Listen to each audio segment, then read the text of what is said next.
Come on now. Y'all don't start y'all mess. Shout out to the morning crew, of course. It's forever love for the morning crew. But I see what Jay's here. She's saying, thank you for the morning show. Hello, green team, with the laughing emojis. Okay. Don Bean, our loyal member, is here. He says, yeah, now this is more like it. I got I got Brick City 81 here. Our member says afternoons are a little tough for me during the week. Glad to have a morning stream. I hear the feedback. You know what I'm saying? I hear the feedback. Monday through Friday is definitely we got to do the afternoon still. I'm sorry. I do love and appreciate the morning crew and Saturdays and Sundays. I think when I see feedback like this, it's going to push me more to try to make sure that we do morning crew, at least on Saturdays and Sundays, to the best of my ability. Best of my ability. Okay. But thank you to everybody for y'all continued support. Let me get the morning frogs out of my voice. Let me wake up because this is going to be an extremely long day for me, but I'll tell y'all more about my day towards the end of the stream. I also got a song that I'm going to play at the end of the stream too. Very controversial, but I want to play it towards the end just in case we have a problem with it. Before I start off with battle rap, that's where we're going to go first. We're going to go to I know I said first, but we're going to go to the title, Chilla Jones' response to John and Don, Cease and Desist on Hip Hop Is Real. Shout out to Bullpen, shout out to TBL, shout out to Hip Hop Is Real. We're going to go over that. After that, I'm going to go back to some conversation about Jay Mills versus Good. So we're going to do battle rap topics to open up. And then we got a bunch of news after that. But I want to just do some little quick, light entertainment, folks. There's some people out here like me, you know what I'm saying, that be on the entertainment game. And I just want to give y'all some quick takes on some recent movies and TV shows. Okay. Last night, I went to go see Predator Badlands. You get about 70% into the movie and you start saying, I think this is about to be a classic. That's good. It's like the last 30 to 25% of the movie where there's a little cheesy nature to it. It's still good. It's still solid, the last 25% of it, but there's an element of like the last 25% of it that kind of has some cheesy nature to it that takes from the more raw, gritty nature of like the first 70% of the movie. Okay. The movie starts out incredible. The action sequences are incredible. The plot is dope. I like they for 75 to 80% of the movie, they stick very, very close to what we really would expect of a predator. Cold, overly aggressive, you know, saying really, really no fear. Like they really, really stick to it. Every time when we see like a predator or an alien get watered down, it's like when they get humanized a little bit too much. Like, which one was it? Was it Alien versus Predator with Sanaa Lathan, where damn near looks like Predator and Sanaa Lathan at the end are gonna have a fucking kissing moment? Like they're standing face to face, like, oh, we did it together. It's like it's a predator. It's an alien. Like, I don't want to see that.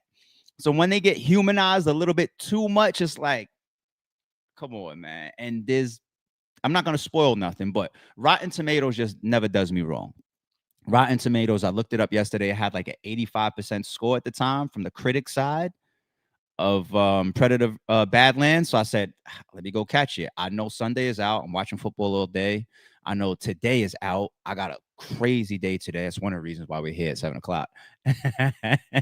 And I said, let me just go watch it. I saw it last night. I caught like a 7 o'clock show.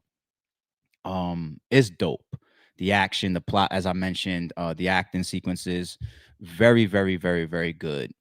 Even the whole backdrop of why he becomes the hunted is dope. It's dope. So all in all, it's well worth your money. Go to the theaters to see it. But remember, I told y'all like the last 25% of it, it starts to decrease a little bit. I'm gonna say it might be the third best Predator, right? Of course, number one is Predator Part One with Arnold Schwarzenegger. There's no topping that. That movie could come out just in like more HD quality version today, and it'll still be better than 99% of what's out there. That movie is one of those movies, just like Terminator 2, that's just and Jurassic Park. Jurassic Park, Terminator 2, Predator Part 1. Those are examples of movies that are too far ahead of their time. They were just classic all the way in like the 80s and the 90s and shit. So Predator 1 is that. Predator 2 with Danny Glover, I'm gonna have to say that that's the second best Predator. This one, Badlands, is probably number three. All right, so it jumps in front of all everything else, all the other Predators. You know, the anime is kind of dope though, if you want to count that. It's not really a movie though. It's like chapters and different stories. But go see it. Go see it, y'all. Go see it. Also on the entertainment side of things, yesterday I saw that opening sequence. It's like a 5-minute trailer for Netflix debuting Stranger Things 5. Did y'all see that? First of all, are y'all Stranger Things fans in here?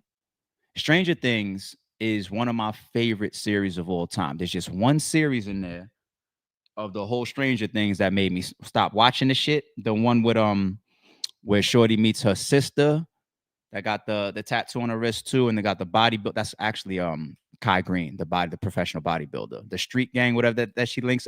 That season is so trash. I stopped watching it, and then like a year later, people talked me into saying get through that season, and then it's up again, and then it got back to what I wanted to see from Stranger Things, and even the last closeout with Vecna coming on the scene and everything. It's an incredible show, and what it looks like that they're building up to now for the final season looks crazy. Vecna makes an appearance. Vecna's like a cross between Pennywise, Freddy Krueger, and he's a dope villain. He's such a dope character, Vecna. So I'm looking forward to that. That's starting this month, right? I think the end of this month we get that. And tomorrow we get back to episode 3 of Welcome to Derry. All right. So far, so dope. If you watched either episode 1 and or 2, and if you feel hazy about anything, all you got to do is go type in the Easter eggs or the breakdowns for both episodes, and it's going to draw you in that much more because there's so much happening that you might miss when you're just watching the episode. Welcome to Derry is dope. It's very, very dope so far. Um, I think that's probably about it on the entertainment side. Last but not least, I'll give y'all this. What are my movies of the year so far? My top 3. The Leonardo DiCaprio movie that came out about a month ago or so, right? Um, that's number 1. That's a classic. It's one of his best movies ever. Number 2, Sinners. Number 3 could be the Superman. I thought it's one of the best Supermans of all the Supermans. And Superman's been coming out before most of us were born. Superman, I think, has been here since like the 60s or some shit, the 70s or whatever. Superman's been around forever. There's 100 Superman movies. The one that came out this year is dope. That was dope. So that's probably my top 3. And I didn't see everything. So I'm not trying to say definitively or nothing like that. This ain't no Grammys voting. Speaking of the Grammys, we'll get there later on the stream too. All right. All right, let's start to what? Let's get into battle rap. In my headphones. Let's get into battle rap. So we started off talking about the TBL Cassidy versus Eazy, John the Don, facts kind of storyline when the cease and desist was revealed by Eazy the Block Captain on Twitter. That's when I said, all right, let me it's very interesting to me now at this point. I've been ignoring a lot of it publicly. And now it's interesting to me. Let's bring it to the pod. It's so much publicly going on with it. John did interviews. Investors allegedly did interviews, and Chilla's now good. So we're on it now. Okay, people. Let's pull up some of Chilla's recent Hip Hop Is Real interview, and he was asked about the cease and desist. All right, let's go. You know, the end game John battle with Cassidy didn't go down and everything like that. Was it a hesitance in booking Cassidy because of that situation at all? Not for me. Not for me. And it also. Can I do the in between takes instead of waiting to the end? Can I do that, people? Because Chill is a very, very smart person, and there's a lot to key off of in this. I'm gonna do the in between takes for this. All right. Pardon me if y'all haven't seen this yet. Sorry, but I just don't want to wait to the end on this particular one. So when he says, "Nah," right there, I'm gonna give the pros and the cons to every piece that I see or I really hone in on. Right there, he's not in the wrong there in the sense of the nature of battle rap. Okay, the nature of battle rap of him and all of us, the entire battle rap culture, knowing that Bullpen and John and Cassidy had some type of problem and the battle didn't happen. Whatever the reasons are behind it. Some people would say business, some people would say Cass got sick. Like whatever reasons. We know that the battle didn't happen. Okay. The nature of battle rap is it doesn't matter what happens on another platform. There's no league union here. If Goods and Gems ends up in a fight on my stage, Smack is gonna say, I don't give a fuck. I'm about to use some of that. And he didn't say these words, but I'm about to go book Goods and Tay Rock now. Right. There is no crossover in that sense. All right. We know about a bunch of alleged block battles, right? And then the same ones that have contracts happen on other platforms. Nobody cares. The whole entire culture did not back me up when Loaded Lux versus Averb got announced, right? Even though I had a contract for Averb versus Iron Solomon, everybody prioritized the fact that they wanted to see Averb versus Loaded Lux coming off of Averb versus Murder Mook, and they said ARP. We all are okay with bad business right now and alleged torturous interference right now. We're all okay with it. So ARP, go sit down. And I said, oh, wow. Good reminder of I don't belong here. And you see what happened with Ava versus Iron Solomon. But that's the nature of battle rap. And I can keep going with a billion references to show us that there's no real crossover. If you mind your business and you don't have anything to do with the alleged corruption or a battle not happening, and then you go book somebody, that's even less of a you're in the wrong in this industry. Okay. So I do understand how Chilla Jones could book Cassidy and everybody knowing that X amount of years ago there was this Bullpen and Cassidy situation and not be thinking about that. But on the other side now, in all fairness, a lot of battle rap contracts, I don't have TBL's contract in front of me, but a lot of battle rap contracts have certain type of clauses where you're supposed to move a certain way if a battle doesn't happen. Um, some of those clauses could be, oh, I do have a third point to this too that I'm going to get into. Some of those clauses could be like, you can't battle anywhere else until you battle with me first. Or in 6 months, regardless of what you got going on, you and I need to revisit this. And I get some is just like, all right, you go your way, I go my way, and I get my deposit back. It's how you write your contract. And not only how you write your contract, going a step further, because motherfuckers don't read their contract, the understanding between the league and the artist. I'll give y'all a quick story about Briz versus Murder Mook. I almost contracted that battle. And I think I told this already. In Murder Mook's contract, it had a clause that said, if for whatever reason Briz does not do the battle, because this was at the time while I was looking at him and the nature of battle rap, in my mind, I'm like, this battle might get fucked with. Okay, for lack of better words, allegedly. And I had a clause in Mook's joint that said, if this battle doesn't happen, or matter of fact, I said that I was going to use this clause, or did I write the I forget if the contract was written or not, but we were discussing a clause that was, if the battle doesn't happen, that I didn't even want the deposit back. That's how my contracts were. I don't be asking for the deposit back. 9 out of 10 people don't even have it to give back to you. It's that the deposit that I gave you, it moves forward for a different booking. Meaning, if I gave you a $10,000 deposit, I don't just lose the 10,000. We do a different battle, or it gets rebooked, or whatever it is, and that 10,000 is still part of the deal. Okay. Mook's position was just like, no, because it wouldn't be my fault that the battle didn't happen. So you got to give me a whole nother booking, a whole nother deposit, a whole nother situation needs to happen. You pretty much lose that $10,000. I said kick rocks, and there's no contract, and that's the breaking of the discussion. He feels his way, I feel my way. I don't have to accept his, and he don't have to accept mine. Period. We both stand on our shit. I think something like that similar may or may not have happened between Hitman versus Shotgun Suge on Guerrilla Warfare with Miss Gracie, when Suge allegedly got blocked from battling Hitman on Guerrilla Warfare, allegedly, right? So you do the history, there's interviews and all that type of shit of Gracie going crazy about that situation, exposing it. Maybe Hitman's talked about it publicly as well. It's all out there, you know? So the contract matters. You also got statute of limitations. Now, here's the thing about that contract. based on how it's written, and not only how it's written, because people think that you could just write anything in a contract and it'll be upheld.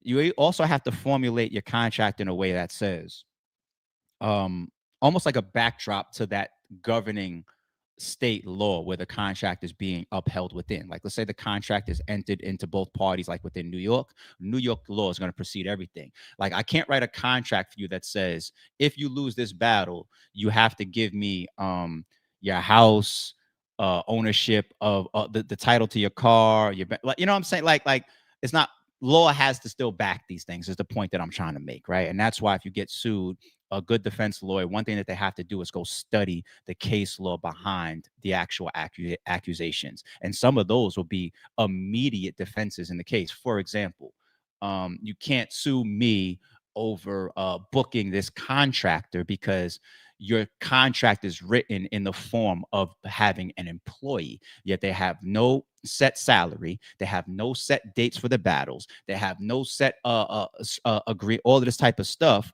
where actually your style of contracting is invalid as per state law that your contract is entered into, you know. And it's just like, these are the type of things that I know, and I just don't be fearing shit. I just be like, okay, cool, and then I know I'm ready to go there with like great representation anyway.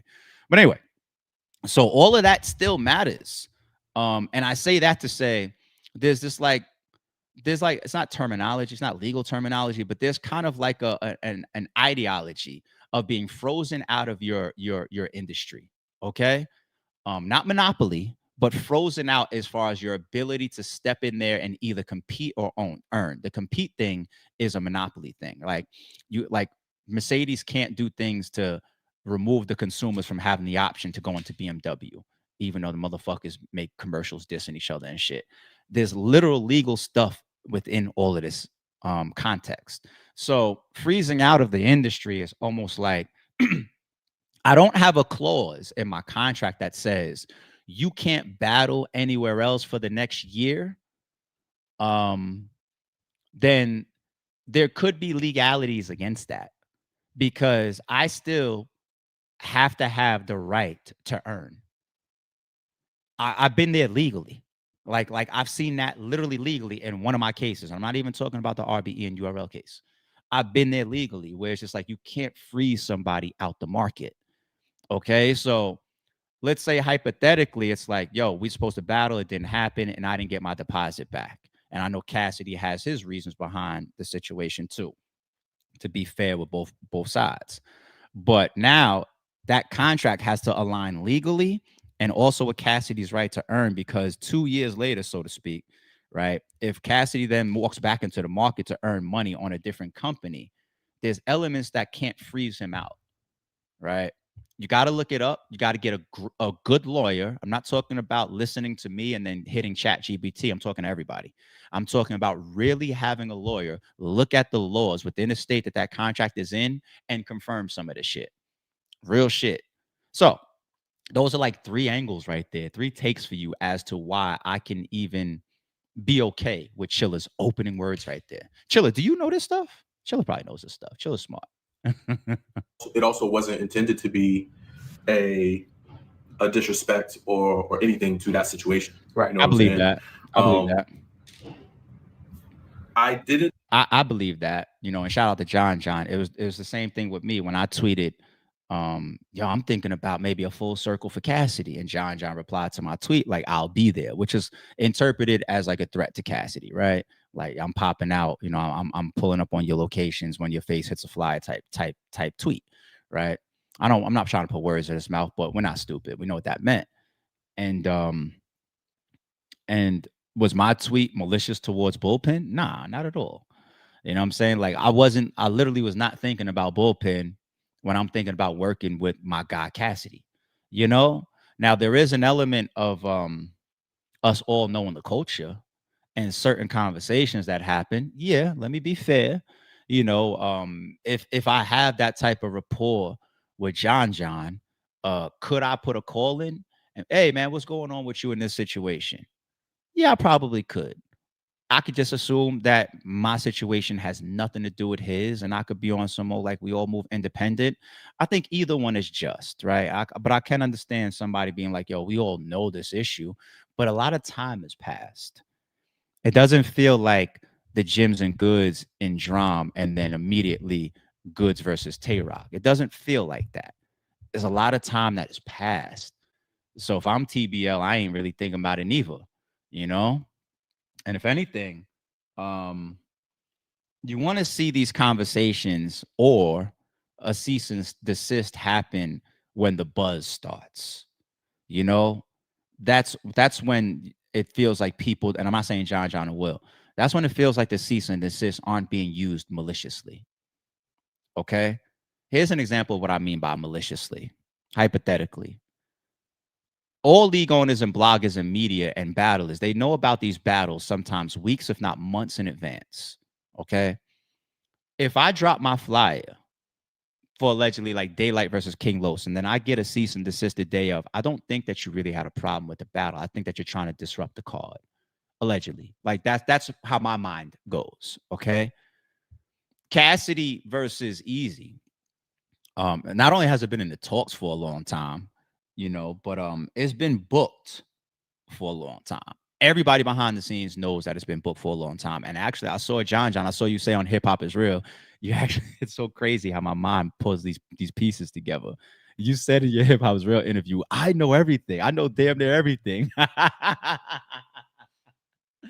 It's that's the time then behind the scenes privately to be like, yo, TBL, I heard this, or just Beasley did that with Hitman. Hitman spoke about it on Spaces.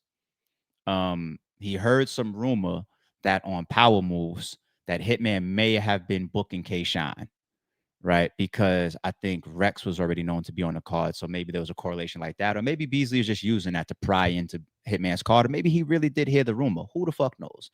But he called Hitman before anything publicly happens, right? And he's just like, yo, I heard a rumor that you got Shine on your card. I just want to let you know if you do, there could be an issue with that. We might cease and desist or whatever. You know what I'm saying? I'll still say allegedly. But this has already been spoken about publicly. But that is a better thing to do if you want to keep the rapport with the people. And I would assume John would want to keep the rapport with TBL because he just battled with them. Okay. So there's like a lot of elements to this that is just like, it's just misstepping that I see, All right, let's continue. Let's continue. I know these takes is like definitely not in this interview, so I wanted to get them out for you guys, but I hope you guys are catching what I'm saying. Like, there's a lot here if you pay attention. And still kind of don't know the ins and outs of that situation and who owes what and what's all to play out. And to me, it has nothing to do with us. It has nothing to do with us. We put Cassidy and Eazy to battle in Philly. To me, the situations aren't connected or related. But as a businessman, John doing what he feel like he has to do for the sake of his business or whatever. Let's be clear, right? He sent you guys a cease and desist. Did you guys have any prior conversations with John before y'all booked Cassidy at all? No. Okay. No. Did you guys even think to call him to see if y'all could like make that battle up or like try to take that battle? No. That was something you guys weren't interested in at all. Yeah, I mean, for us, like the extent of the conversations we had with John were to buy the footage. Okay. We had conversations with John to buy the footage because Chirac is our artist. Oh, y'all wanted to buy the whole footage or just that one battle? I wanted to buy all the footage from that event. Oh wow. Those conversations between John and Kenny had been had. Now I don't know the extent of them. Obviously, you guys didn't buy it. Right? No, we didn't buy it. Right. But that was the only extent of any conversation that I know we've had with John as it pertains to in-game. But again, like us booking Cassidy was never like we didn't do it maliciously to spite John or anything like that. Right. Cassidy and Eazy is a battle that has a build-up, has a storyline. If you just look at the history of the battles that we booked, this song has almost 800,000 views. That's what we do. Yeah. We find the energy and we book it. We put more energy behind it. We bring it to the people. Up to the battlers. Total sidebar. Hey, Chilla, I'm so glad that you said that, and I'm so glad that you're showing that history, and I'm so glad that you're saying that that's part of what TBL is about. Because there are points in battle. This is a total sidebar, people, off the record, but this is for my battle rap people. there are points in the battle rap culture where I'm smart enough to see certain narratives come about and they're competitive based, which is all fair, love, and war because it's a competitive arena. For example, follow the innovators, not the imitators, right? To me, that's great marketing. That's almost like saying any other company that does battle rap after I got here is not authentic. You know what I'm saying? And if you get the right people and the right promotion and marketing behind it, and you got your face of the league saying it, you got your Sue Surfs that's going to champion and all, you know what I'm saying?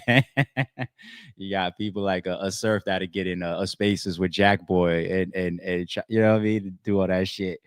Um, it's great competitive marketing.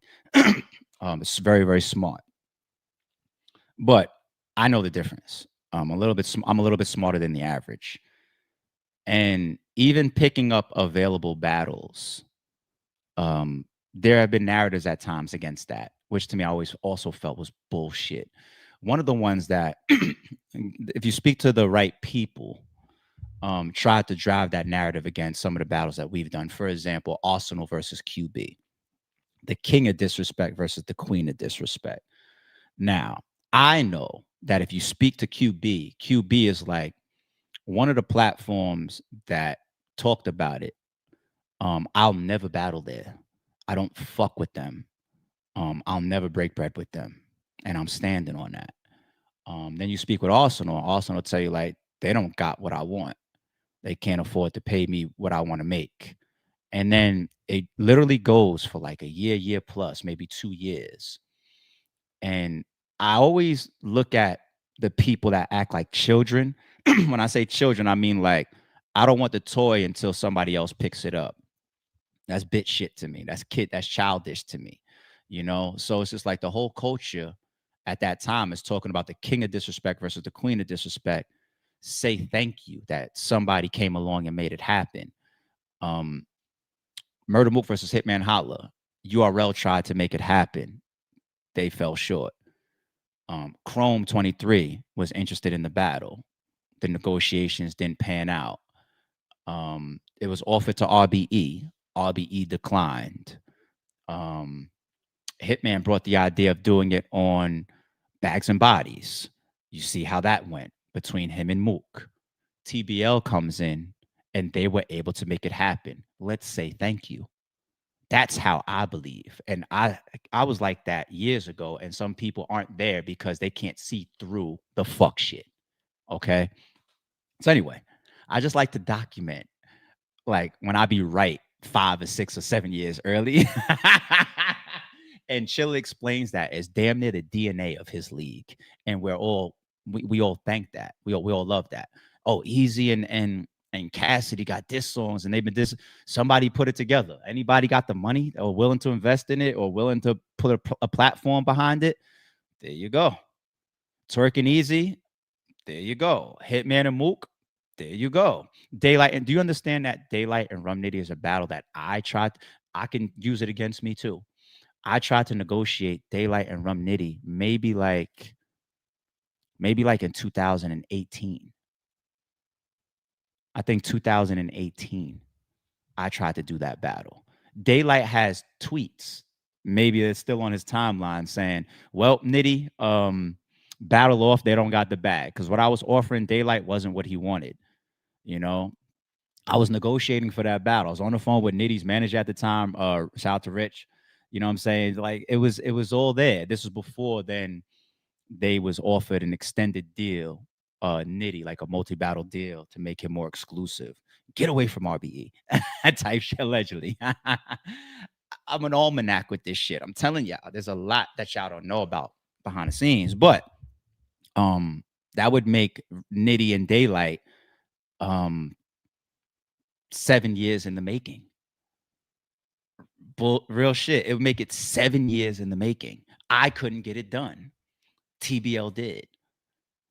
Chilla, I like the narrative that you put out for your platform. Let's say thank you and let's ignore the bullshit narratives that were used to stunt people actually progressing and putting on. Love being right. Anyway. Correct. So we're not in the business of just booking battles to just book battles. Every battle we booked, from Daylight to Nitty to Big K to Rex to Hitman to Mook to Cassidy to Eazy, there's a story to it. Rex and Snake Eyes, there's a story to all of it, bro. Facts. There's a story to all of this, even a story to John and Swamp. So, yeah, you guys just booked him. Was there not, like, did you guys not speak at all when he actually, like, yo, I know you got me, but I'm hearing you and Cass or da-da-da, nothing? No conversation? I mean, he didn't say nothing to me. Wow. How do you feel when you guys received the cease and desist? Like, knowing that I just booked I just wonder why he didn't call me. I just wonder why he didn't talk to me. How did you guys receive the cease and desist? I don't care about it. Personally. No, like you're saying, email, text. Email, text. So it wasn't sent to me. It was sent to Kenny. I believe it was text, but I'm not sure. Okay. I believe it was text. Let me tell you why people are keying after that. I'm not even saying this as a joke. I think I heard John explain, like, whether it's text message or email, whatever, the point is proving that it's received and then it can uphold as true or full notification. Once again, I've been in multiple legal situations involving cease and desist and work with multiple different law firms. Let me tell you my opinion. I ain't a lawyer, but let me tell you my opinion on that. Number one, there's literal judges that'll hear out how cease and desist happen and if somebody ignores them. It's not just about something being proven to be received. For example, if you actually sue, if you send me a cease and desist text message right now, right, and I ignore it, and then you sue me a year from now and saying I sent him a cease and desist, it really does, I really do have a lot of grounds to say that I thought that this was a troll, or I thought that this was, I really do have grounds, and the judge is going to hear that out. May rule in your favor, may rule in my favor. I'm really telling you, this shit really happens, even with more formal cease and desist. There is, based on how you serve a cease and desist, the defendant will have grounds to make certain claims about how they react. I'm telling you. If you cease and desist somebody after, if you cease and desist somebody before, if you cease and desist somebody a month before, if you cease and desist in an email, it gives the defense all these different angles as to say what your true motive was, or if you were trying to scare me, if you were trying to torturously interfere with me. That could be my belief. I could literally make a case to say, based on, for example, allegedly, the history of you and your company, anything you ever send me, I'm going to interpret as torturous interference because of the things that I have evidence of how you conduct yourself within this space, allegedly, right? And that's going to be heard. I'm telling you. So the thing about it, this is real game, people. Like, if you listen to me, you might, unless you don't care. The thing about a text message cease and desist, a more formal cease and desist, of course, comes from a lawyer or a law firm, okay? And it doesn't cost much. It costs a couple $100. You don't have to pay a retainer fee at that point because you're not in litigation yet. You know what I'm saying? And also, you have the lawyer or the law firm inserted in that timeline as well. And to some people, that's important, okay? A text message cease and desist, I don't care how much it can be still a legal form of notification. There's factors around it that will enhance or diminish it. So, people, if you do want to send somebody a cease and desist, grab yourself a lawyer, let them email it, add it to an email as an attachment, and send it. And if it's about the proof that it was received, right, which is another thing that doesn't necessarily have to be upheld 100%, as far as me then going into court and saying I'm filing the civil suit, okay? But anyway, there's nothing stopping you from using those other mediums if that is your true cause, which is saying, I just want to prove that you received it. I want to prove that I have a screenshot that you've seen the Instagram DM, that you opened it. Then send it there too. But you need to do the formal one as well, because then the lawyer and the law firm is a part of that timeline, a part of that process. You put a lawyer, if you need one later on, in a position where they can't really represent that first step because they wasn't a part of it. And lawyers aren't even going to want to hang themselves for that sometimes. They're going to be like, I ain't going to go on the record for that. I ain't do that. You might even be saying things in the text message that could be you just never know, used against you. Like, it's just not the way to go about it, respectfully. You know what I'm saying? So I don't even deal. I let Kenny deal with that. I don't even deal with that shit. That's his department. Right. I handle battlers. I handle matchmaking. Like, I have a certain department, a certain field with TBL, a certain area of things I handle, and that cease and desist is not. That's not my area. So I don't know much about it. Right. I just know when I was told about it, I was like, for the sake of the battle, for how fans are looking at it, is this going to stop anything? Is this going to stop the battle? The cease and desist. Can it stop today's face off? Can it stop the battle on the 6th? Definitely stopping the day face off. Okay. I can't imagine that it would. I can't imagine that it would. Are you guys worried about it? No, I'm not. I can't speak for Kenny. I can only speak for Chilla. Okay. Chilla don't give a fuck. Chilla don't. That annoys me about some of you league owners. I ain't gonna lie. I hate when league owners act like they're not in tandem at all, or they don't know nothing about the other. I hate that shit. I hate for Smack when he's like, let me speak to my staff and see what happened with Clean. Nigga, you're the owner. You should know. Or you know what I'm saying? Or like, let's not all act bigger than life here. Like, cut it out, people. This is battle rap. None of you league owners is bigger. Like, in real life. You know what? Let me stop. But Chilla and Kenny, you guys have to be on the same page about shit. You guys have already gotten criticism about not being in a loop about certain things that happen in the culture. For example, the whole thing of having Hitman and Averb booked to be in the same place on the same day. I know you did different times, but some of that was just like, oh, we don't know the depth of their drama. A lot of people would tell you, like, if they see each other, there could be an issue.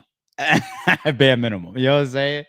So now you have to be aware. You have to be aware. And if you're not aware, you have to find a better thing, a better public addressing. And Chilla's a very good speaker. You know what I'm saying? So I know that he could do these things if he really, really chooses to do so. But this right here, it doesn't matter when you make a public statement like this of, well, I don't know, I'm not sure, I could only speak for me, I could only speak for Chilla. It won't matter because you guys are already represented as co-owners or co-partners underneath the same company. So it doesn't even matter from a public statement standpoint to have any separation between you two. I don't know. I do the battlers. Ask Kenny. I'm not sure, but for me, I'm not worried at all. Now, should he be worried? I think when you're in that spot and you have money out, it's definitely something to consider and pay attention to. The developments of it. How serious is this? What's going on? Is this a ploy? Is this really just an attack on Cass? Is this an attack on me? Is this a bluff? Is this real? Am I really liable? What's the laws behind it? Sometimes the best thing to do is to call a lawyer. That's one thing I've always given Eazy credit for. As much as people talk about lawyers and legalities, I've seen how many people talk about I'm suing. Miss Hustle threatened to sue like 5 different people. I probably threatened to sue people that I never sued to be fair. Eazy's the only person I've seen that I could really think about that said, a league has a problem with me, another league, right? Like similar in this, I'm going to call a lawyer. I'm going to let them read my contract. I think he's like the only one that did that shit. He called a sports entertainment lawyer.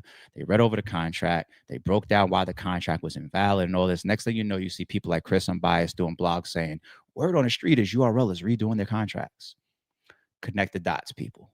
Okay? It's all alleged. I'm just saying what's already out there. So you pay attention to it, but if you really feel threatened, you call a lawyer. You present the situation, you present your paperwork.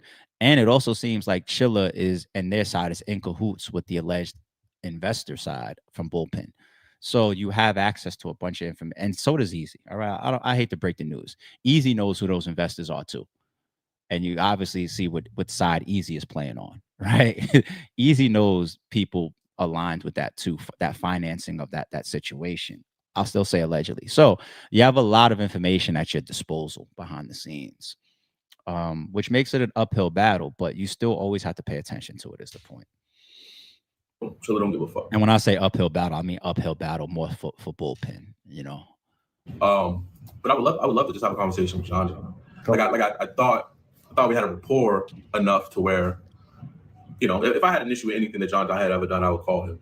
Gotcha. And if I cared enough about this, I would pick up the phone and call him and just be like, "Yo, what's up?" I just don't care enough about it. Okay. But now I'm gonna leave it there. I feel like I did so much takes just now on that interview. I don't want to belabor it. I probably just gave y'all 30 minutes on that topic. I hope I made it interesting for y'all and gave y'all some legal things to think about. All in all, John was very adamant of I'm standing on this. I'm standing on it. As long as he removes the public piece of it and any ego. I'm not saying that's ego or pride. I'm not in that man's shoes. I'm just saying what is best to do in a situation like that. If you remove any ego and pride and you really look at the situation, if you put yourself on the hook publicly, that's when you feel like you gotta stand on things that may not be, it might be shaky grounds. And on TBL side, to be fair, if there's any shaky grounds there, it would probably be flushed out by a lawyer. So both sides should be talking to legal counsel, not Google, not ChatGPT, not other parties involved, because every party involved has their own position and role and legal defenses or liabilities, allegedly. So you need to cover legally your own exposures, and people just spend a couple dollars and speak to a lawyer. Okay. I think TBL, somebody said that they got lawyers on tap. Talk to them, or maybe they have already. Who knows? All right. And Bullpen would do the same thing. I hope it doesn't go there. I hope everybody could figure out, the best thing for everybody. I don't see how. There seems to be a lot of contention, but I hope the turnout works out for everybody involved. We'll see. All right. I ain't gonna play the song again, but I do want to go to shout out to my guy Goods, man. Shout out to my guy Goods. I gotta throw this out there because I want to use it as motivation towards what we are all enjoying right now. People, cut it out. It's been great content, great entertainment. The DNA versus Jay Mills, and also the Goods being attached to all this and finally coming out and dropping a song. Okay. But my guy is getting beat up on out there. I ain't gonna lie. Shout out to Goods, thick skin. You're ignoring these comments, possibly. Very first comment, 304 likes. Man, what the fuck is this? The next one, girl singing went harder than the raps. LOL. Someone's signed her. LOL. I blame Caps for this. Goods went for the one hitter quitter and knocked himself out. Goods gonna tell us we don't understand because we broke. This shit ass, beloved. This don't require a response. Goods needs to. If you just keep going, I don't know if I could find a positive comment. Might delete later. Respectful. I don't know if I could find a positive comment in this video. What that means is, and now Goods is a very confident guy. He's gonna stay in what he is comfortable with, right?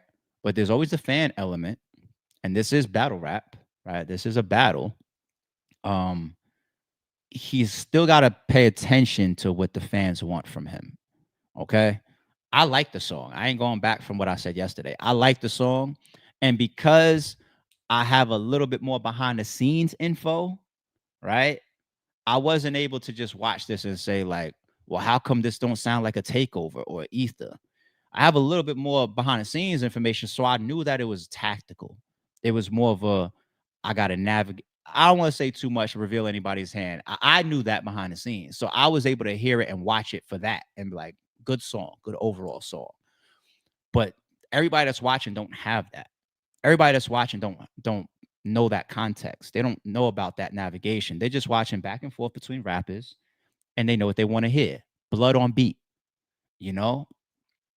So for that, and now that Goods got his response, even from Jay Mills, not in song format, but he did a blog, I think Goods is in a nice spot to say, let me show y'all what y'all asked for. If he doesn't, it'll hurt him. That's just an honest, clean hip hop opinion. If he stops right here, he would the talk about this weeks, months, or a year from now will be that Goods got hurt. All right. And he may not care, he may not care from a competitive artistry standpoint, though. I don't think he should just be like, who cares? I don't care. I'm good. I think it's like, no. Let's make sure that when you represent my name involved in music or back and forth or anything with competition, this is what I can do. For example, I feel like he faced some of that in his Blue Room battle versus Calico, and that's to me why it's one of his top 5 performances.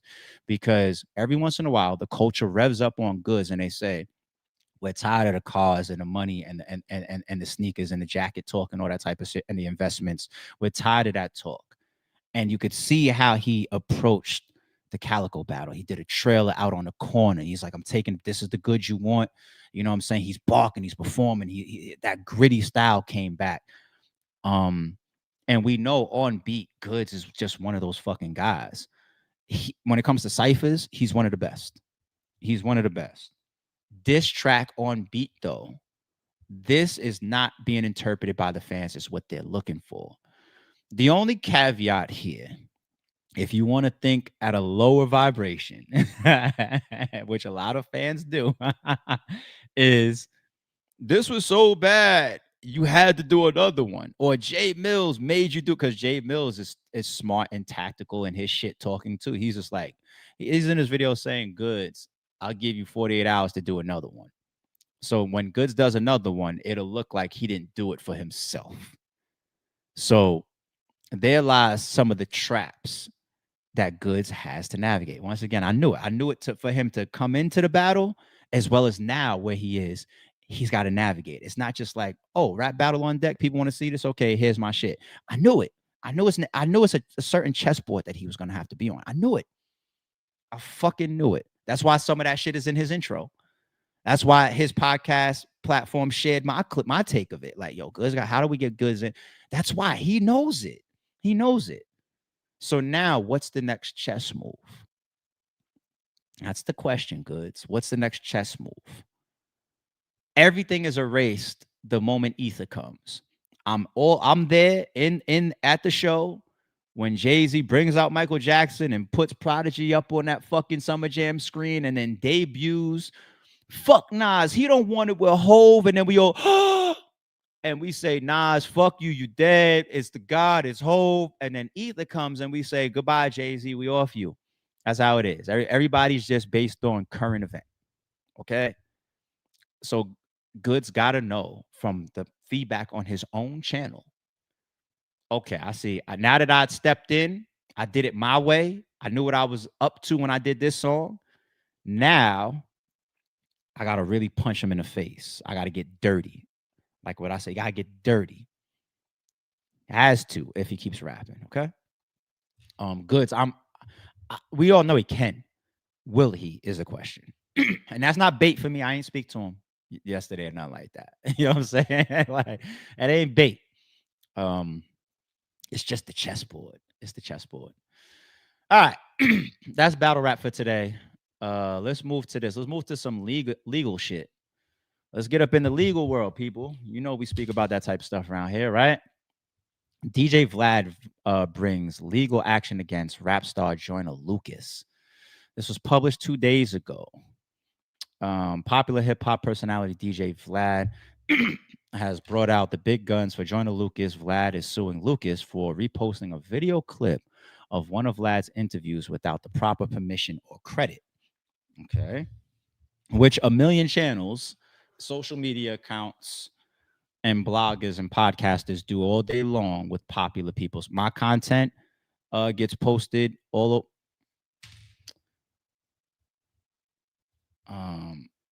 I saw this when I woke up this morning. Hold on, people. Let me go. Where is it? I saw this morning. Where is it? This shit. Oh, speaking of the devil, I could show y'all just an example of, and I know I'm not Vlad, but hold on. Stop sharing. Share this one instead for a second. Speaking of the devil, look at that accidental tie-in. Mills bombs on you. You will have no choice but to get dirty then. When I say dirty, I mean the butter soft comes off. I don't care how much visuals you do and all that. You could keep the visuals crazy the way you did. This guy G-Lock that was behind it. The shit is dope. But if Jay Mills disses you, if he puts the black gloves on and all that and disses you the way he's been going at DNA, you can't do another one of these. I only let that play because I was just like, damn, my bad. I was just like, yo, that really ties into the last topic, but I'm trying to make a different point right now. It really tied in. But the point that I'm making right here is I didn't post this. This is from Battle Rap Dose. Shout out to Battle Rap Dose. I only have a problem, two different problems with people using content from my channel. Number one, if it's too long of a clip from a battle, um, or B, if it's content that you're using of mine to like try to diss me with. Like who allows that? Who cares for that? Like you take this clip of what I'm saying right now and try to remix it into making my point different and saying fuck you ARP. Like no, if Quarter Lab takes it down, they take it down. Like it's part of the game. Like don't try to diss me with my own shit. Make your own shit, and it is what it is. But battles is really like I said. Other than that, it's part of it. And sometimes it's like, oh, salute. Sometimes people are trying to show you love. I don't know the Joyner Lucas clip, right? But everybody got Vlad clips up. People got RBE clips up. People got academics clips up. And that's what adds context to Joyner Lucas's side of the story. But before I get to that, let's go back to the article. Vlad sues Joyner Lucas. The clip in question, my bad, y'all. The clip in question features popular comedian Ari Spears, where he makes fun of the rapper from UK. Okay. According to the lawsuit obtained by All Hip Hop, Joyner uploaded a 5-minute video clip of on X, formerly known as Twitter, back in July. And he cropped out the Vlad TV logo before sharing it with his 1 million plus followers. According to the outlet, the video saw impressions of 4.4 million views, 2,800 reposts, and 20,000 likes before it was taken down for copyright infringement. Vlad and his attorneys allege that Lucas knowingly used copyrighted material to drive traffic to his account and promote his brand. That is the main accusation to me. That's at the legal level. That's probably on that court filing and document and overall civil suit. I would love to watch the clip right now, but I just don't have it in front of me. But that's used it for. All right, I'll get to that. Before the lawsuit was filed, Vlad tried to make amends with Joyner by offering him an ultimatum. I don't like ultimatum words. Now let's move forward. What Joyner Lucas puts up goes towards the realm of extortion. All right. Allegedly, of course. Allegedly. Exclusive. DJ Vlad sues Joyner Lucas over social media clip and failed interview request. Failed interview requests. 2018, September. Now, mind you, show in 2018 shows that this is a reoccurring thing. It's been long running because they're saying that the clip and the copyright was from July this year, right? That's what it's saying, that article. So interested in interviewing you for Vlad TV. You killed it in Kamikaze, by the way. That's September. May 15, 2020. Come through for an interview. It'll be legendary. Okay. Nothing wrong with Vlad doing his job. May 16, 2020. Interested in interviewing Joyner for Vlad TV. Him even saying Joyner is almost like he doesn't believe he's talking to Joyner himself. Like maybe like somebody that's running his account for him or a manager. Or a booking agent. Here we go. December 13th. I don't know what year this is, but following up about Joyner again would be a good time with the Will Smith single. So that's years ago, right? When it was a couple years ago when he did the joint with Will, right? Again, December 15th, following up again. December 15th, somebody replies to him, "What's good, bro? He's dropping album typo, top of the year. Let's revisit then." So this comes off as somebody like a handler or an agent or a manager. January 19th, following up about the interview again. You said to hit about this time. Good to finally meet you both. Let's lock in this. Vlad's doing his job. I'm not mad at this at all. You two will keep in touch. Again, how can we lock in the interview? Vlad's being persistent. This is still doing your job. And you can't even start to take shit personal when you get curved or when somebody wants to wait for an album to increase that moment. If you get to the level of Vlad, you know that this is how it goes behind the scenes. repeated attempts, constant engagement, constant reminders, constant persistence, constant taking the initiative. So the reason why I really fuck with what we're seeing so far so much is because I know that you have to have that in you to be successful. So I like what I'm seeing so far, but it's going to take a turn in a second. When were you thinking? June 23rd. So now I'm going to assume that this was 2025. I'm just going to assume. Not sure. We'll let you know. July 7th, call me ASAP, please. Want to settle a legal matter with Joyner before we take it to court. That's the turning point right there to me. Now, let's also assume that there's no text messages in between that are deleted. You never know. But if it goes from June 23rd to not sure, we'll let you know, to then July 7th, 2 weeks later, call me ASAP, please. Want to settle a legal matter with Joyner before we take it to court. 2 weeks later,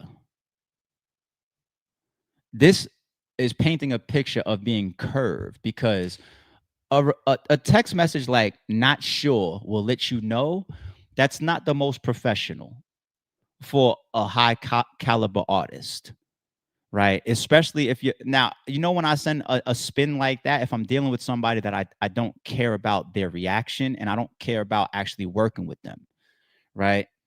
But a platform such as Vlad, even if you don't want to work with them, which is possibly the spin that's been happening for years, there's a such way to engage and give the industry talk. Hey, what's going on, man? My bad. Yeah, the album's actually being pushed back. Let's revisit then. This not sure will let you know will absolutely, if you have intellect based on what's been happening, will make you feel like this nigga don't fuck with me. Which means that personal feelings can get invoked. How you decide to manage. Some people don't give a fuck. So other people manage that at an industry level. And that's where you get all that fake shit. Yo, man, let's do a song together. This is how it goes. So there's times to spin in a political way, and there's other times to keep it 1,000 in the industry because it's all fake up there anyway. You got to navigate it. But 2 weeks later, call me ASAP, please. Want to settle. Want to settle. That's where it comes off like he put up the clip, and now you're going to use that settle to now say, let's do this interview that I've been asking you for 2 years.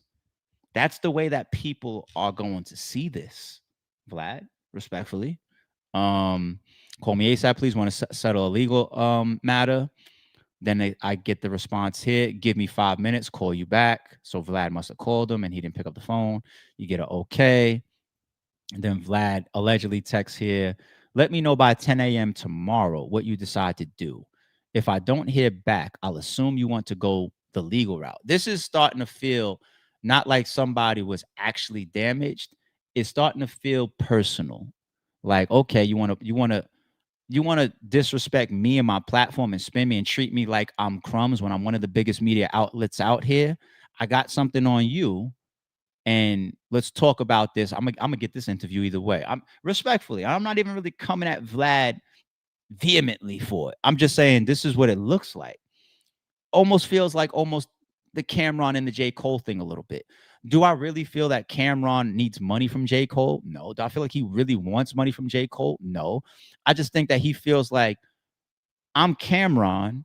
We had an agreement, allegedly, and you treating me like a little nigga. And you're not answering my calls and you curve me or whatever. I know how to get to you. That's almost what this feels like.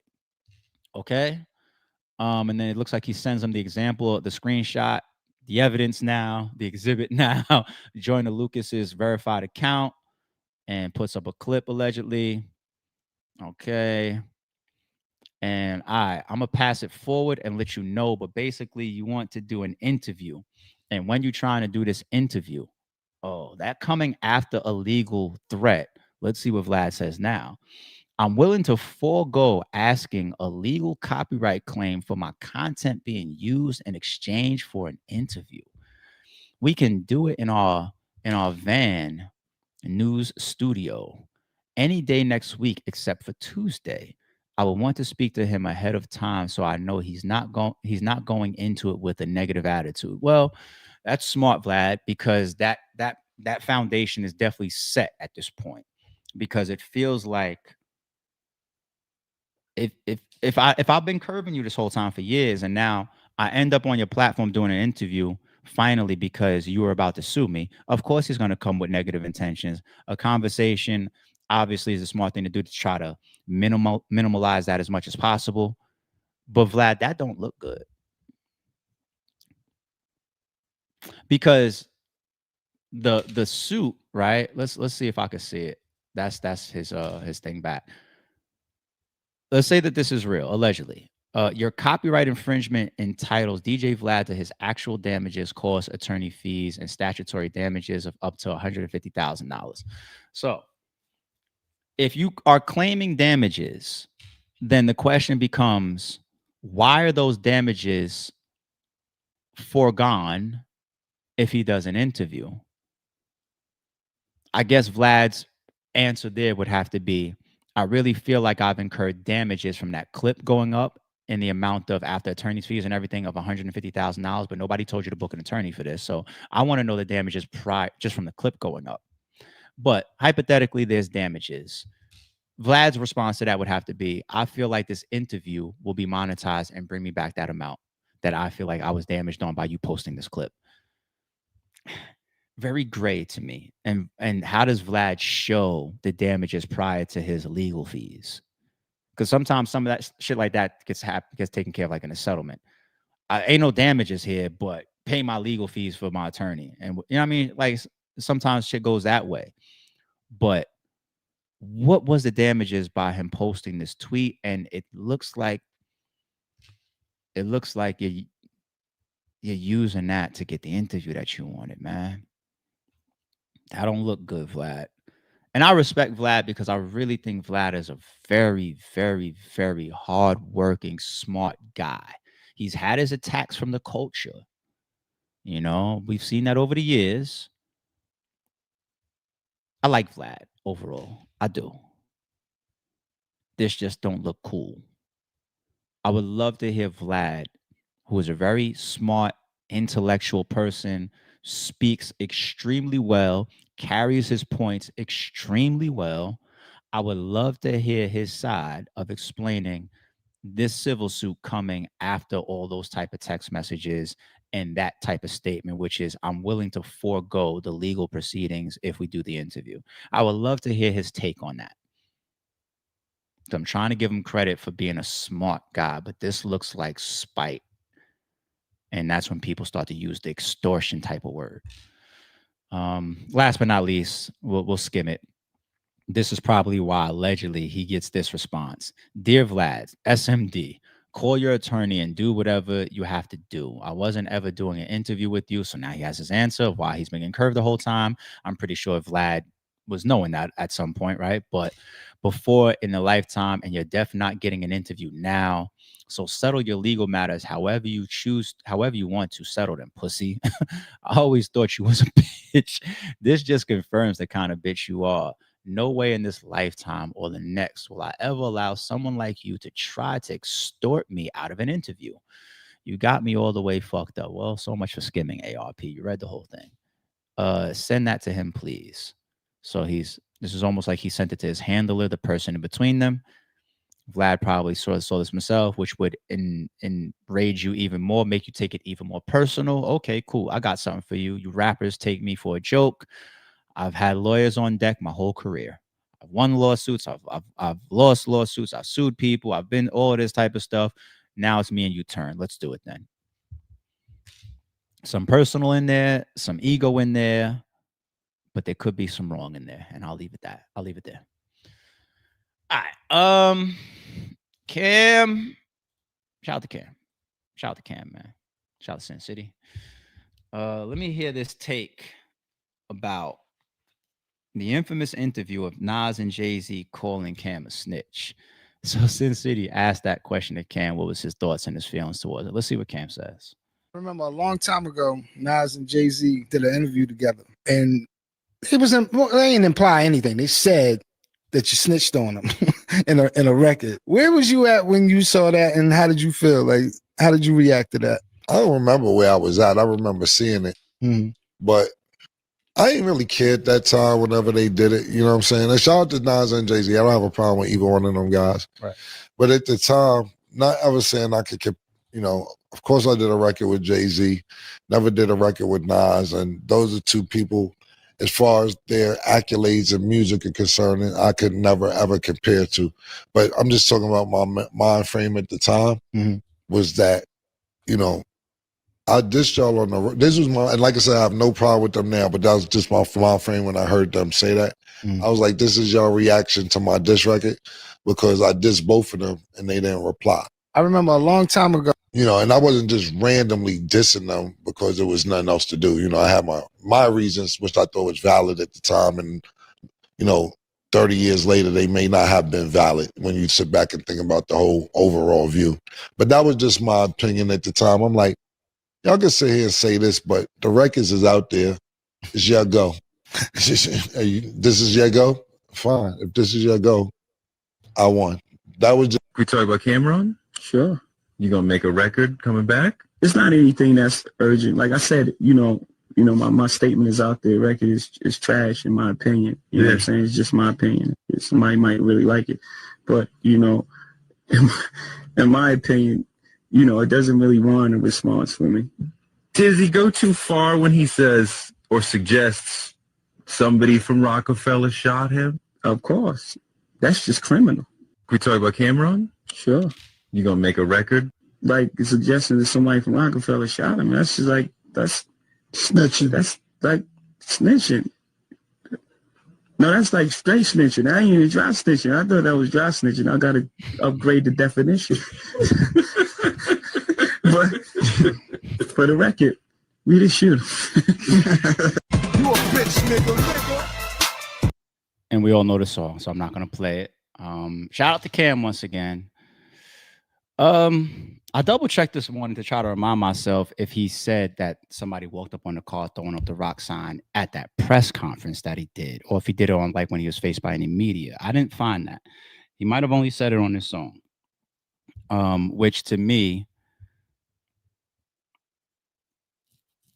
shows that that wasn't Cam's intent, right? I don't think his intention was ever, hey, police, go get Jay-Z and Rock. I don't think that was ever his intent, which is why he did the diss song, you know?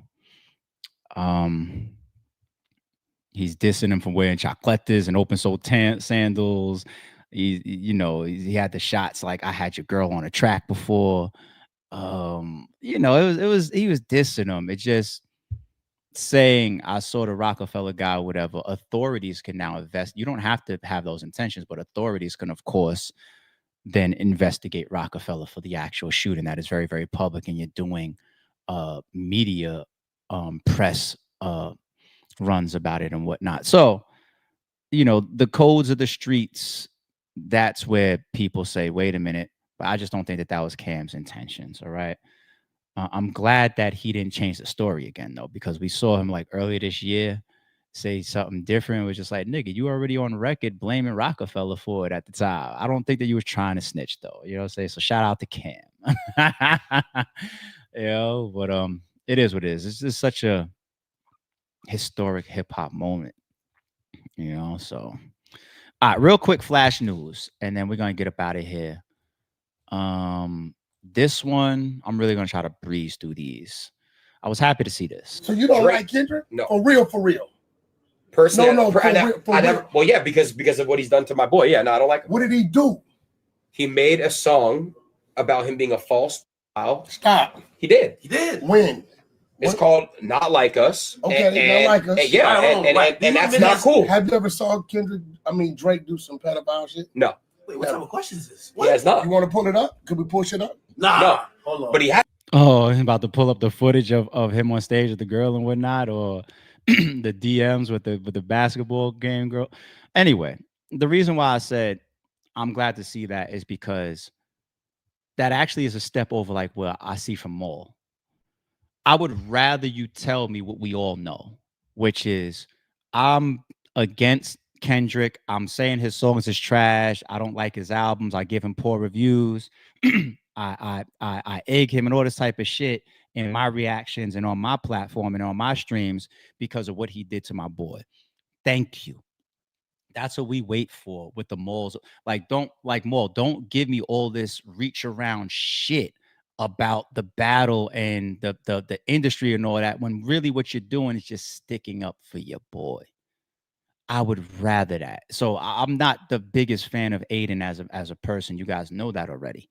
But I'm glad he could just admit that. And once you admit that on record, anytime that you shit on Kendrick and we feel like it's not logical, it's not the consensus, then people have to remember he, by his own admission, admit, I don't fuck with him because of my friend. And I actually respect that.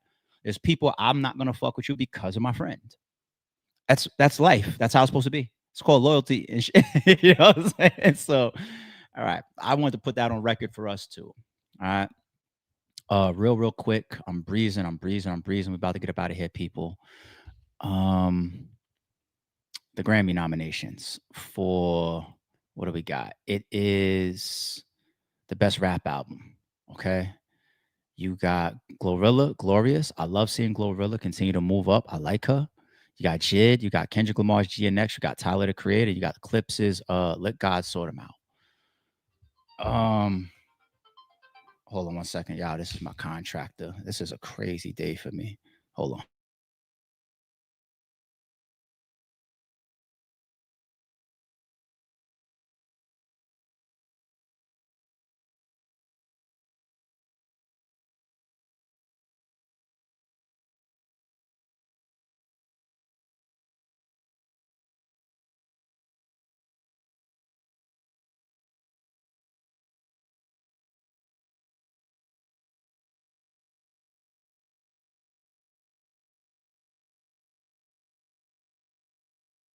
Yeah, one of the reasons why I gotta jump, my contractor is here. We got to get some stuff sorted out. My bad, y'all. But yes, what I was gonna say is, for me personally, just preference. And I didn't even hear the whole Tyler Creator shit, to be honest. To be fair, it's between GNX and Push's album. Now, damn, I really don't know if I could choose between the two. Clips's album is that deal. GNX is crazy too. GNX is more impactful. I'd love to see it between those two, but I don't think it's easy. I don't think it's easy. But if I had to bet who's going to come away with it, it's the impact of Kendrick. You know, so we'll see. Do I care about that topic? Nah, this was the last thing. I was gonna play the song too, and not just because my contractors is here, y'all. My bad. But I'm gonna actually skip it because my feelings right now is how disrespectful this shit is. It's just so fucking crazy. But Young and Ace appears to diss Fulio and his mom in a new song. Mad at me, the nigga died. That's not my problem. Yeah. Who did that? Was that the Diplomats, Cameron, the prop, that shit? But very disrespectful. I just had to remind myself the same way I did when we did a stream about 50 Cent dissing Irv Gotti when Irv Gotti passed. I just had to remind myself, like, yo, 50 Cent could say, y'all try to stop my career. My mother was possibly killed by a Supreme Team, allegedly. I've been shot, I've been stabbed, all of this shit. If anybody could say it, he can. We may not agree with it, but he's in his position. What he had to live through is different. And it's the same thing for Young and Ace. I don't like the song. I don't like that type of shit. Go dissing people's mothers getting shot at and whatnot, houses getting. I don't like that. I don't support that. But remember, this man was like one of like 4 people hit up on that legendary. It's a big hip hop story about their war, right? His whole shit with Julio Fulio. That's continuing to still play out as we speak with this trial going, right? I don't like it for anybody, but I just be like, what he went through, he's gonna continue to stand on that forever. He's got loved ones that were lost in this, like bloodshed, you know. So infuriating it at a time where this trial is happening is a little bit crazy. But as far as him feeling that way, none of us should be shocked. Okay. All right. We gotta close out, people. I will come back, if not tomorrow morning, maybe later on this afternoon, try to get in another recap. But I got such a crazy day today. I got to deal with my contractors. I got to be somewhere by 12. I got to go furniture shopping. I got to be in the city by 5 o'clock. I got plans tonight. it's a crazy ass day, so pardon the rush towards the end of the stream, but sorry it's true. Shout out to the morning crew. Shout out to the whole chat. Shout out to the members. Shout out to the mods. And we'll be back ASAP. I got y'all. Don't confuse silence with work ethic. I'm a boss, making decisions my first fetish. The verse cherished is perfect, that's a reverse blemish. I dropped it, connected the block, learn Tetris. This is the Sorry It's True podcast. Welcome to the house of. And shout out to the members.